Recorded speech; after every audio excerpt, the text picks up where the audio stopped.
a month doesn't go by at the middle school. Actually, a week probably doesn't go by at the middle school where some of the kids in the middle school won't come up to me, a flute player or a clarinet player or a violin player, say, how come we can't be in the jazz band?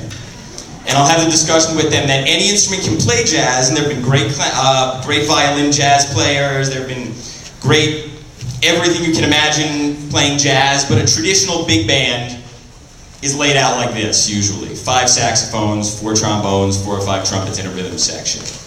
You know, however, if you dig back into history, a lot of great band directors used other instruments, and very often it was doublers, people who played multiple instruments. So like, for example, within this band, Kennedy Burgess, wave to everybody, Kennedy. She's actually an all-state flute player who taught herself to play saxophone really well. So there's that tradition of doubling, but typically you don't see that alone in the band. However, one of the most famous jazz band directors, composers, arrangers in history often used clarinet, and that was Duke Ellington. He always had great clarinetists in his band, and most of them did double on saxophones too, but they were just phenomenal. And there's a program that Wynton Marsalis and Jazz at Lincoln Center runs called Essentially Ellington. Every year, what they do is they have an arranger named David Berger listen to some old Ellington recordings, and he transcribes exactly what he hears, note for note on the page, and then they send them out to high schools free of charge.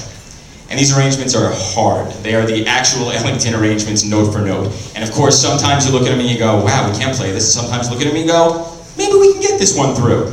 And you know, it all depends on the instruments and the people you have, and I'm very fortunate that in addition to a great band, I know of some great clarinetists up here. So this year we decided to add one for this next number. Her name is Catherine Adams. She will also be a music major next year at Potsdam Crane School of Music. She's going to be joining us now for an Ellington tune called Sunset and the Mockingbird.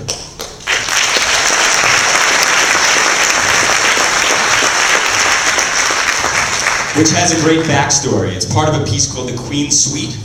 Ellington was in England in 1958, and he met the Queen, and he was so taken by her that when he came back to the United States, he wrote an entire suite of music at his own expense, recorded it, had 1 copy pressed, and sent it to the Queen of England.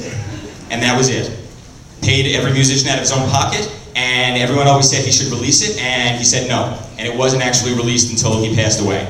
So no one got to hear it until the mid-70s, but this is the first movement of the Queen's Suite. Also going to feature Mac Jensen on a little alto saxophone and Matt Barron on piano.